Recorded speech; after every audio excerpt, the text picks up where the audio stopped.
Morning.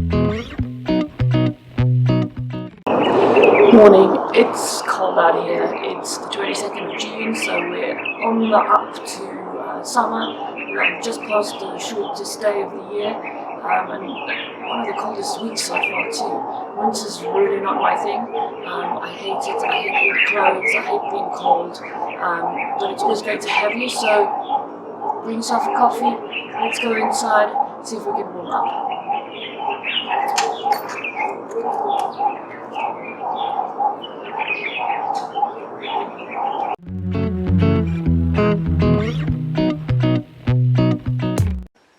When it comes to using the side clamps on your machine, it's actually quite an important part of your quilting, especially or specifically for those quilting on a frame. The idea is that you can hold onto your backing fabric and make sure that you don't end up with any pleats, and it just helps to keep things straight and tidy. We always ask when we are quilting for customers, and you should do the same as well if you only quilt for yourself, and I'm actually breaking my own rule here. You should have 4 to 6 inches more backing fabric than you have quilt top. The reason being, we want to be able to use our quilt clamps to clamp that fabric. Now if my clamp, these ones are the standard handy quilter ones, if I clamp onto my backing fabric here and the batting, and just hold that in place. Now when I bring the machine across, because I always quilt with the ruler base comes to here, and it's going to bang on those clamps every time. And just as you're getting into the flow, it got a nice curve, you're going to hit that clamp and it's going to throw you off course. It's going to drive you nuts. So you do need to have extra fabric here. Sometimes though, of course, it doesn't quite work the way that you want it to, and you don't have enough. So then what I do is I just clamp a piece of fabric into my clamp here, and then I would pin that clamp onto the side of my quilt, onto the backing and onto the batting, not onto the quilt top itself. So I'm going through the backing and the batting here, and I would have both of them. So the second one I would attach up here. Let's take that pin out there. I would attach it on there. So I don't want them so tight that they pull points, if I can put it that way, into the fabric, that they pull so hard here that everything pulls out of shape. I just wanted to hold it nice and firm. Okay, there are different types of clamps from Handy Quilter. These ones are the bungee type, but they also have ones that have Velcro ties on them. So depending on which type you have, you just want to make sure that you are not overstretching your backing fabric. There are other alternatives. These ones are grip light clamps from Quilter's Paradise. I quite like these ones as well. You've got a longer area then that you are going to clamp, so it would clamp onto the side here. Again, I want to have more backing fabric than I really have in this option, but it's sort of slightly I don't want to say kinder, it's just slightly softer on the fabric, if you like, because the pull is stretched over a larger area. Rather than just being in one point of the smaller clamps, it's spread out over a large area. And again, I would use 2 clamps on both sides of the quilt. So 2 on this end, 2 on the other end. So those are the Quilter's Paradise grip light clamps. These ones are another type. They have like a little rod and then a plastic cover, so you sort of snap them into place. I don't find them the easiest to use, and they're definitely easier if you just clip them onto the fabric and not onto your batting, because it's a bit thicker. So you're going to clip them into place, and then you can either hold that with your clamp, or through this tube you can post like a ribbon or something like that that you can tie and then clamp using your normal clamp so that it holds it. It's going to spread the load of the stretch all the way across the width of your frame, So again, instead of pulling points in your backing, it's going to add more even pressure. These, I have to admit, I find a little tricky myself, but there are people that swear by them. So you have a number of different options with your clamps. I know it's very easy to get lazy and to not use them. I'm quite possibly one of the worst culprits of that, but it definitely helps to minimize the number of pleats that you're going to get and just keep your quilts nice and straight and even. So remember to put them on. Doesn't matter which one you use them, and they will certainly help give you a better result to your quilt. Happy quilting!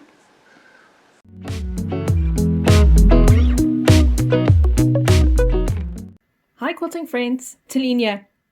A quick tip I have for you today is to look at some pre-planning work so that you can minimize the amount of traveling that you do, stops and starts that you do, thread that you use, and also physical work that you do.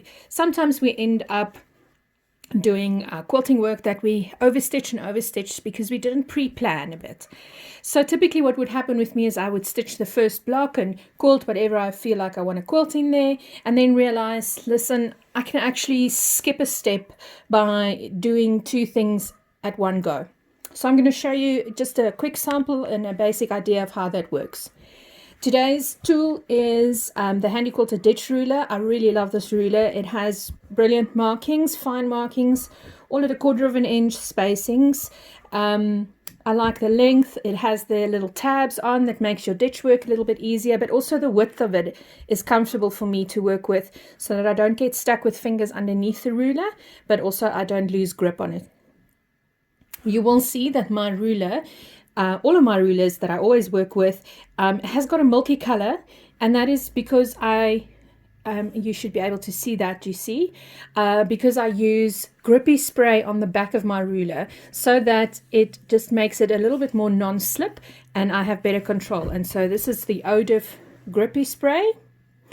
We should have some in the online shop. If not, we will be able to get in for you again, or if you are not in SA, have a look excuse me, where you are for Odif grippy spray. I love it. I use it on my rulers. I use it on the back of my stencils for my quilting so that it doesn't slip around so much. So what I wanted to do with this little star block, this is a miniature quilt I'm working on for a customer, is I wanted to do the ditch work around my block. Let me get to my block. There we go. I wanted to do a simple ditch around this block so that my sashing and these beautiful red, tiny, do you see how small they are, setting squares can pop out nicely. But then I also wanted to do something to flatten the background of these stars. So let's go a little bit back to what I've done next door. So I have my ditch that goes all the way around, and then I have these little plumes or feathers, however you want to call them, loops, flowery petals, there we go, popping out from the border of the block, flattening the blue, and then I do a pin down on a little bit of stitching on the inside so that it makes the star pop. So instead of having to do the ditch and then going back and then filling in the blue, which ends up creating a double row of stitching, sometimes 3 times, because the petal also has a bit of traveling. It makes it bulky, but also it makes it unnecessary. So I'm going to do this step all in one. So look for a logical place to start and stop. I just want to quickly adjust the camera so that you have a better view, and then we'll get stitching. Right. I beg your pardon this morning. It feels like I've got 3 frogs in my throat. So I'm going to do my stop start. Find a logical point to start your work with. I'm going to go my ditch down into the corner. Then I'm going to do my fill and then carry on with my ditch until I'm at the next space. So slow and steady. I'll do my ditch.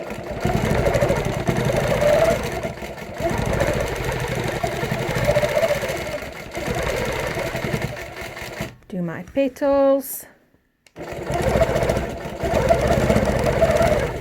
Carry on with my ditch work to the next logical spot.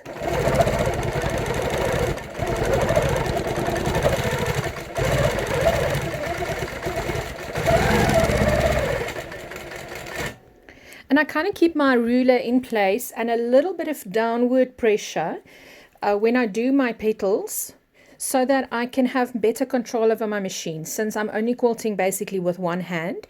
So you don't want your machine to run away with you. And that is what I'll keep my hands here all the time. My hand, ditch,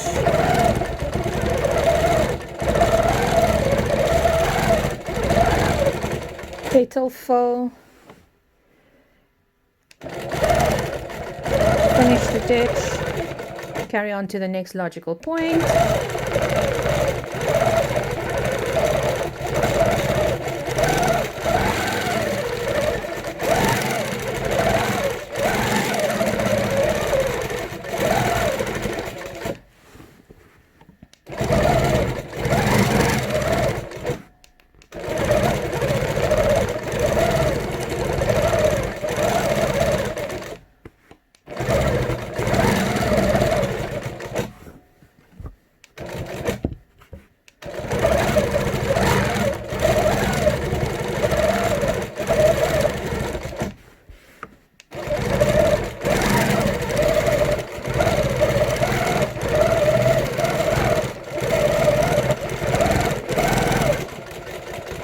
And I'm back where I started, all in one go, one stop and start. So I can do my tie-off stitching, raise needle, pull up my bobbin thread, come back and give it a little bit of a tuck and trim. Now I can go to the center of my block, pull up thread, do my start off, do a little bit of stitching in there. Let's just get rid of this tail so that I don't stitch it in where it shouldn't be.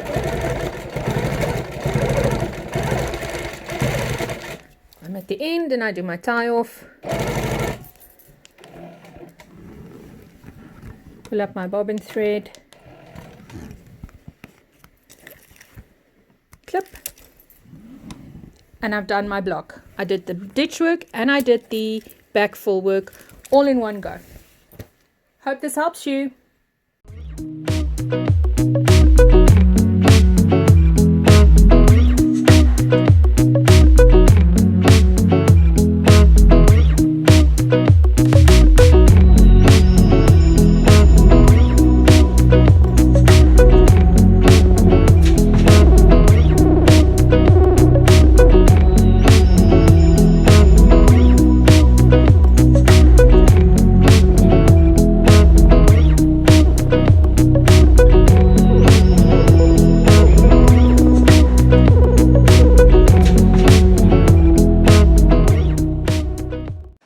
This morning I would give you a little bit of a tip in terms of using echo feet.